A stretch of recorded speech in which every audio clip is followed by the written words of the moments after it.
Hello and welcome to Break the Silence with Kath. I'm your host, Kath.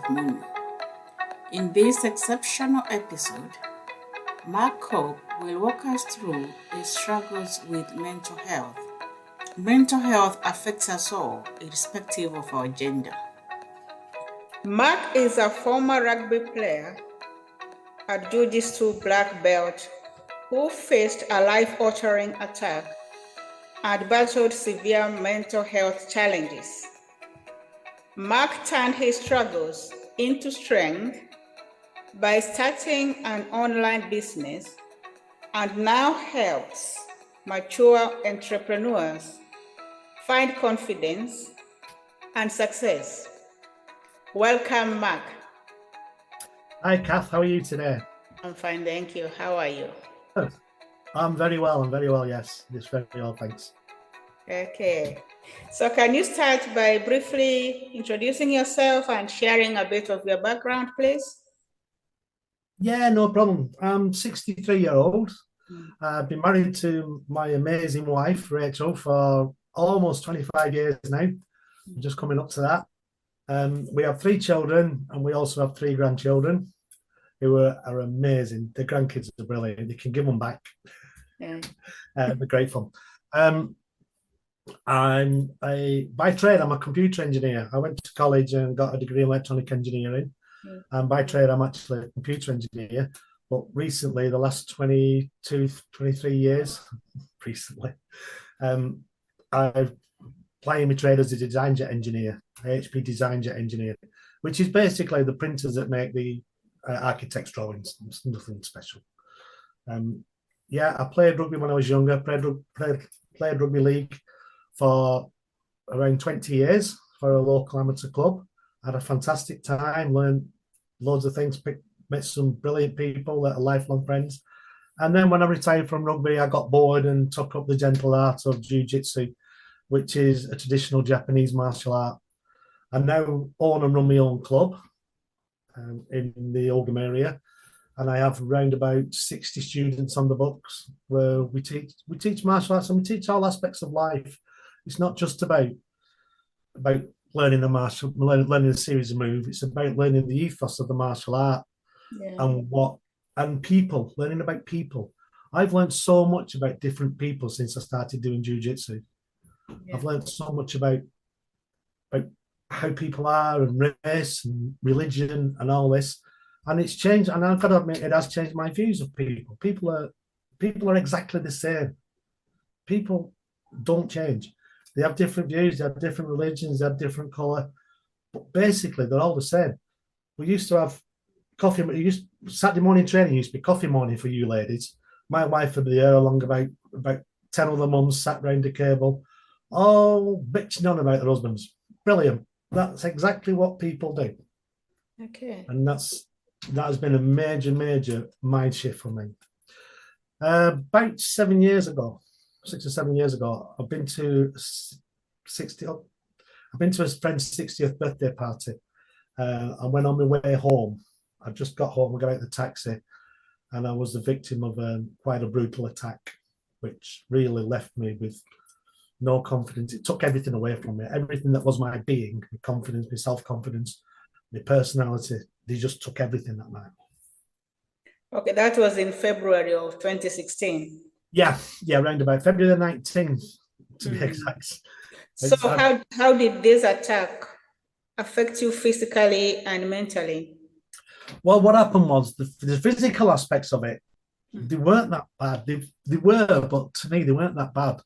I had 20 years of rugby league, so I was used to being hit, if you pardon the expression. I was used to taking blows. I was used to it. My body had adapted. My body had adapted to be able to take the impact. And that's a common thing that happens in a lot of people who play impact sports. So, yeah, apart from, I got smashed over the head with 2 bottles. I got one across the front of my head and one across the back of my head. That was the start of it. Nothing else happened. I literally got out of the taxi, stepped on the driveway on my home, and bang, I was on the floor. So I got up, turned around to see what was going on. I was on the floor again. So that was 2 blows. And they really scrambled my brain. So if I hadn't got off the floor the second time, I honestly believe I wouldn't be here now, because they were just bailing in. There was about 20 of them, and it was just a free for all, kicking me, kick. But I got up, and I weren't going down the third time. Something in me had just snapped. When they say that you see red, that is 100% truth. That's all I saw. Everything in front, everything was just red, and I was just out of control. So you were attacked near your house, isn't it? Yeah, it was on my driveway. So did you know these youngsters who attacked you? No, not at all. As I said, we'd gone to a friend's 60th birthday party, and my daughter, he was 14 at the time, 14, 15 at the time, had four of her girlfriends around for a pizza and scary movie night. And I don't know why you girls do that. Why do you do that? Why do you have scary movies? Oh.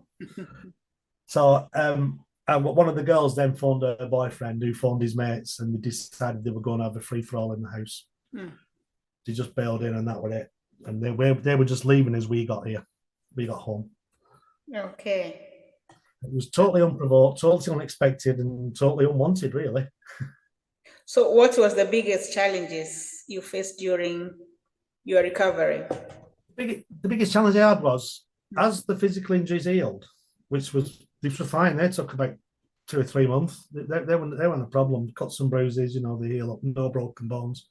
No real major damage, just superficial cuts, because they cuts and bruises. But as the physical injuries healed, the mental images, the mental damage went the other way. Yeah. That spiraled out of control. That just went, everything. I went through a personality change. I went from being a nice guy. Yeah, I played a violent sport. Yeah, I jiu-jitsu, black belt, but I was a nice guy. I wasn't confrontational. I'd argue with people, but I wouldn't get nasty with people. I'm driving down the road. I don't get nasty with people when I'm on the road. I do stupid things, because I do stupid things, and we don't do it deliberately. But everything changed, everything, and it was just little bits at first. I didn't realize it were happening. I started getting snappy. I started getting irritable. I started having flashbacks. I started reliving the moment. It was only recently I was diagnosed with PTSD, severe PTSD from the incident. Yeah. But also I'd undergone a total personality change. I'd become such a nasty, horrible person. I mean, not even a nice person. I didn't even like myself. And how Rachel put up with it, I don't know. And fair credit to her, she stuck around. Must have done something right in the past.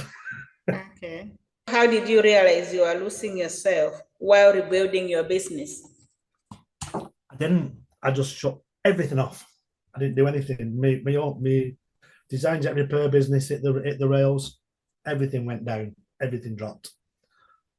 I lost customers. I lost the business. I was on the verge of losing my house. I was on the verge of losing my marriage. And I thought that at that stage that I would just draw down on my pension. I mean, by this stage, it was like the beginning of the end of 2022. So I thought I'd draw down on my pension and just get some funds back into the house and stabilise everything. That was when I found that the pension company had done one with my money. So that just put me over the edge. I started legal proceedings with the company.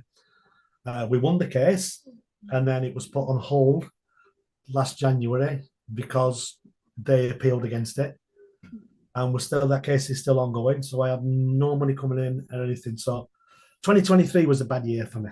It was a bad year for me, and I'm not ashamed to admit it. On 3 or 4, 5 occasions, I had to contemplate taking my own life. And I came very, very, very, very close. I couldn't have gone any closer without actually doing it. Oh, sorry to hear that. No. I appreciate that. But how did your mental health struggles affect your family? I didn't care. That's the sad thing about it. Yeah. I didn't care.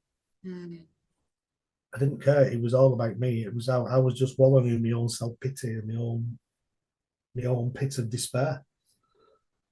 It wasn't until I went to the doctors, and by this time we'd had our first grandchild, who was I think he was, he used to come up and I used to play with him and I used to fix things with him and nothing and other. And, usual grandpas do. But I didn't see him. He was just an object. He was just there, if you understand what I mean. So 2020, start of 2024, I went to the doctors for an unrelated problem. Mm-hmm. I walked into the doctor's surgery. There was with my wife, Rachel. There was a doctor, and there was a doctor's assistant who was a trainee doctor who was sitting in for the time. Yeah. I just broke down. I just fell apart. Okay. All the stress, all the strain, everything, all the guilt, the anxiety, everything, the shame just fell apart. And I remember I was sat on the doctor's floor just wailing like a baby. That point was a turning point in my life. That was January the 15th or thereabouts. That was a turning point this year. That was a turning point in my life. I came home shamed, broken, and devastated. And as I said to Rach, enough is enough. I am not living my life like this anymore. It ends. Oh. It was literally like flicking a switch. I needed to go through that process to get to where I am now. Okay. So I just said it ends. It ends. And all of a sudden, quite literally, it was like I said, it was like putting a light bulb on. Everything, there was colour in my life again. Okay. And I had 2 grandkids at this stage. And Mason, who'd been around for a while, it was like, wow. He was there. I could see him. He wasn't an object. He was a person. He was a little person and a noisy person. But he was there. He was brilliant. It was like, wow, we've got so much time to make up for buddy. What steps did you take after that visit to the doctor to address your mental health? Well, first of all, I knew I needed something I knew I couldn't do it alone. Yeah. I got so far, but I couldn't do the rest alone. So I contacted the NHS about getting some therapy, which I've just started 2 weeks ago, which is brilliant. But I thought I analysed what I've done. I looked at the damage I'd caused, and I took full responsibility. I accepted it was my fault and said, I created this, I'm going to fix this. So the business, my real world business is still struggling. But what I wanted to do was, I decided I was going to work online. I decided I was going to build an online business. I've flirted with the online world in the past several times before. And I've done what probably, I would say 95% of the people have done on the online business. I've fallen into the trap of the scams and done this and the done for you program. I'm not saying done for you programs are scams, but personally, I don't think they work. They never worked for me. I failed and failed and failed and failed and failed and failed. And then just for a bit more, I thought I'd fail again. No, it happens to everyone. So I started wandering around the internet and started doing some things and started just leaving messages and talking to people. And then I came across Peter introduced me to who is now my mentor, Matt. Yeah. You know, Matt, he introduced me. And Peter's brilliant. Look, I'm going to say this. I'm so grateful for that meeting. Peter is a fantastic, wonderful person. He had the guts and the bravery to speak to me at the time. Why is it important to talk about feeling afraid, down, or scared? Because it's our makeup as humans. Fear is designed to protect us. Yeah. But fear is not always. We're scared of things we don't understand. We're scared of things we don't want to do or we haven't done before. Everything. When I first met Rachel, I mean, I was scared of talking to her because I saw myself as just a guy, not somebody that Rachel would want to. Fear and anxiety. I think, particularly men, men are. There's a reason why we got thick heads because we got thick heads. We are. Yeah. We don't talk about our anxieties and our fears because we don't want to look weak. And that was the mistake I made. If I had spoke to people about what I was going through earlier, I wouldn't have gone through the horrible way I got out of it, which was horrendous. 2023 for me could just be written from the annals of time, could just be erased, get rid of it, cut it out. So we've got 2022, 2024, 2023 don't exist for me. It was a horrible time, only because I wouldn't speak to anybody. I kept it all in. My family didn't know what I was going through. And Nobody you wish knew. you had spoken to someone. Looking back, that's what you wish now. I wish I'd have been sensible enough to talk to someone. I wish I'd have been sensible enough to go to the doctors and say, this is the situation. I need help. I need help. Please help me. We should have just gone to one of my friends and said, can we sit down? Can we have a coffee? Can we have a beer? Can we do whatever? Can we just sit down? Because I need to talk to somebody. I am going to burst. I'm going to explode. And it almost did. But the only reason, and I'll be quite frank with you, Kath, because this is what it's about, the only reason why I didn't go through with taking my own life was because some deep down ingrained instinct in me, I couldn't do it because I didn't want to hurt my family. That was the only reason.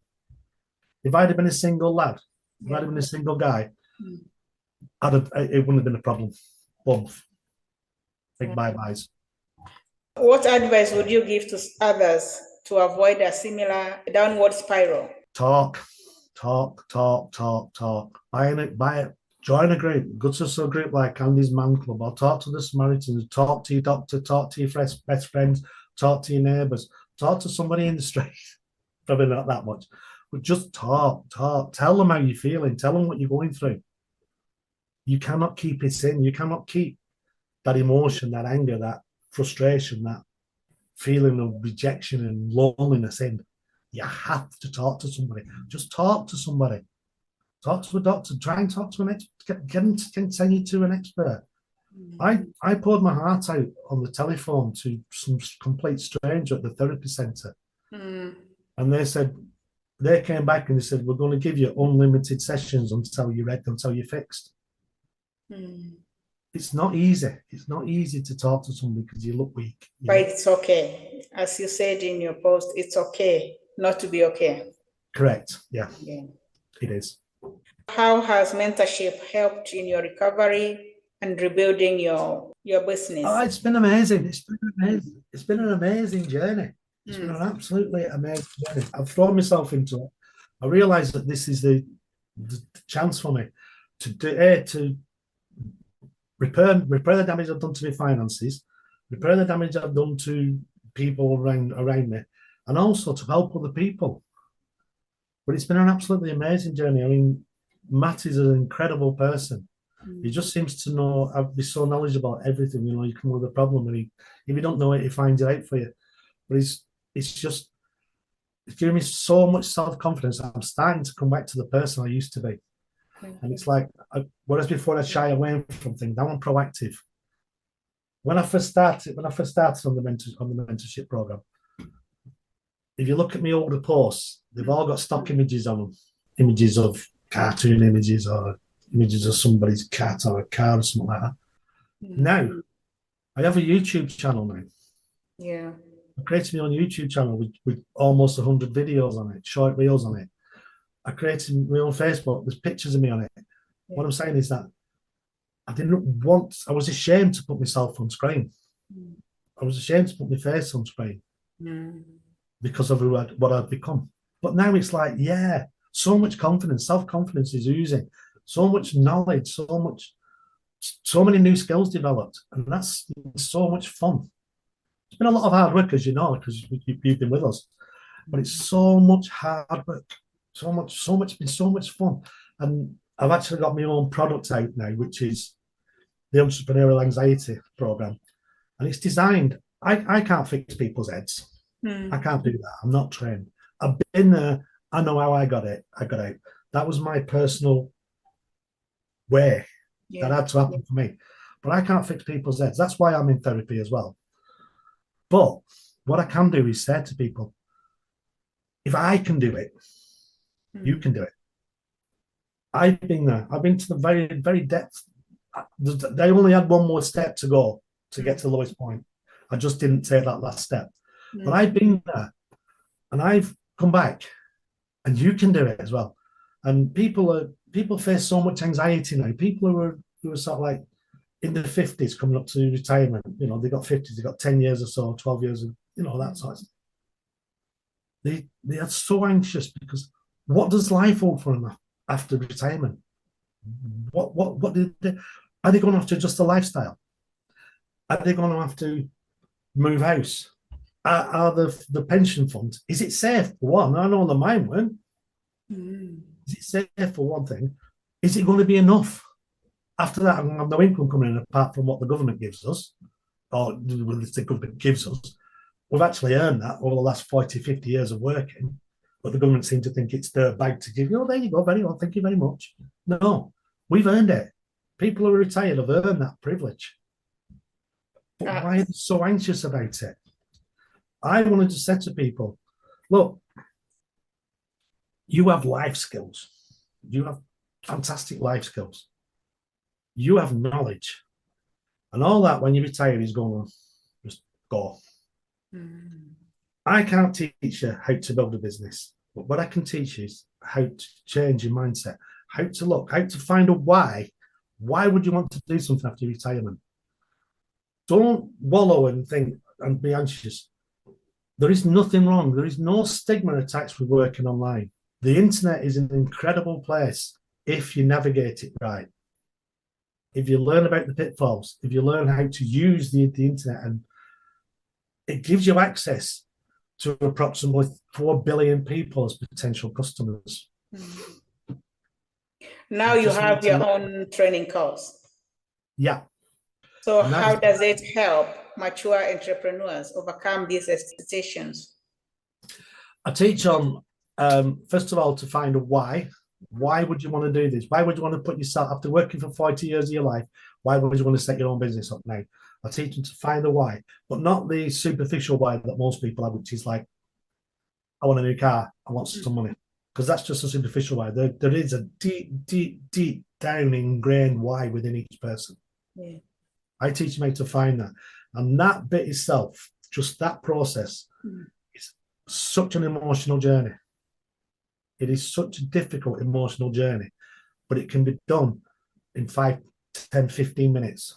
But it is a deep and once you find that deep ingrained why, I didn't realize I wanted to sort my finances out. I wanted to sort, the finances affair. I wanted a new car. I wanted all the superficial stuff. What I found was that my deep ingrained why was that I want to help people in my situation through the jiu-jitsu. I want to give scholarships to people who are depressed, who want to kill themselves, for want of a better phrase. I want to build a club whereby I pay for everything for them for 12 months in my jiu-jitsu club, the memberships, the insurance, everything. And I train them up to orange belt. And by that stage, it will stabilize them. That's what I want to do. I didn't realize that. I thought I wanted a new car. But when I dragged that out of myself, when that was dragged out of me, it was like, I had goosebumps all over me. It was such an emotional process. I also then I go through the process of an introduction to mindset, how you can change your mindset, and how you can overcome limiting beliefs. Limiting beliefs are things that you believe are correct that hold you back, but they're not necessarily correct. A limiting belief it's a rumor, it's a hearsay, it's an opinion. It's not strictly factual. People think they can't do something because, And then the last one is I teach them how to craft the story. The course teaches them how to craft the story that I've just been through, the story that you've done yours. It's not easy. It's not easy because you don't want you sometimes your limiting beliefs. Oh, I can't put that in. Oh, I can't show that I'm vulnerable. Oh, I can't show that. It's taken me a long time to realize that I can actually talk about almost taking my life. But if I don't, it's not fair on people listening because they need to know the ins and outs. They need to know what's and all. You need to know all that. Why I got to that stage, how I got out of it. Otherwise, I'm not being truthful to them, am I? So how can I, if I can't tell my story truthfully to them, how can I expect them to work with me on a path to improve their mindset? Okay. And your story is a fantastic. The story is your main weapon. It's your atomic bomb on the online world. if you can craft a good story about this, a real story, if you can craft your story online and show people, yeah, you've been vulnerable, yeah, you've been in the dumps, yeah, but you've had the fall, but you've had the rise as well. Yeah. And that's what. Yeah, stories are powerful. Yeah, very, very powerful. Yeah. So how has developing this course and helping others impacted your own journey and mental health? Oh, it's been amazing. Mm-hmm. It's been absolutely amazing because I didn't think I could do it. Mm-hmm. When Matt said to me, I want you to come away from where you're heading and go down a different path towards mentorship and crafting your own, creating your own course. Mm. You've got to be kidding, haven't you? I can't do that. I couldn't do that. I couldn't craft them. I don't like going on video. How can I teach somebody that? How can I do that? But you know what? He believed in me more than I believed in myself. And now I believe in other people more than they believe in themselves, because I know that if I can do it, anybody can do it with the right education, developing the right skill sets, and the right coaching. And so that has changed the way I think totally. Everything now, I see positive in everything, whereas I just used to see sludging negative in the world. How can someone start taking steps today to build a secure future and improve their self-worth? They could join very, very soon. I'm going to have a Facebook group set up. I love a Facebook group. People can literally just jump on my profile, which is Mark, facebook.com/Mark Coope online. That's Coope is COOPE. So that's Charlie Oscar Papa Echo.com online. So they can do that. They can jump on there. They can jump on my YouTube site, which is youtube.com/Entrepreneurship. What message do you want to leave our listeners regarding mental health and recovery? The best advice I can give to somebody, I'm not the best person to give advice, but if you're suffering from mental health, the first thing you should do is, it is not a disease. It is not something to be ashamed of. And it definitely is not something you should keep to yourself. It is a condition that has been, that your mind is a very, very powerful thing. You look at what humans have created throughout the world. You look at the fantastic books of literature that have been written. You look at the music we write. You look at the things we built. But the mind, it's all conceived in someone's mind. The mind is a fantastic thing, but it can also take you the other way. Your mind can take over you and take you down paths of darkness. Don't try to do it alone. As I said earlier, talk to somebody. Talk to somebody. Once you start recovering, once you start the recovery process, find something to do. Anything. Go out jogging, or find a project like I've got with the online business that I've got. Just find something to do. Find a hobby. Find something to occupy your mind and take yourself away from the dark bits. But most of all, talk to somebody. Seek help. Seek help. Find somebody to talk to. I know I keep emphasizing that, but I wish so much that I'd done it earlier. The problem is, I regarded myself as an alpha male before, a big tough guy. And big tough guys don't talk. No, that's why big tough guys go down on this route of self-destruction, because they don't talk. It's okay not to be okay, and it's okay as a guy or a bloke to talk about anything. If your girlfriend leaves you, your wife leaves you, your hamster dies, whatever, talk to somebody about it. Just talk to somebody. Okay. People can help. Don't fall into the trap that I did. Don't believe you're something you're not. I believed I was like an alpha male, macho man, and that was my mistake. And this is what society has created. We created this situation where males, we're the breadwinners. Well, it's the 21st century now, guys. Things are changing. Talk, goodness sake, talk to somebody. Thank you for sharing your powerful story and insight, Mark. You're welcome, Kath. Your journey from despair to empowerment is very inspiring, and we appreciate your valuable advice on mental health and entrepreneurship. That is it for today. Thank you for listening. Please subscribe, rate us, and follow us for more.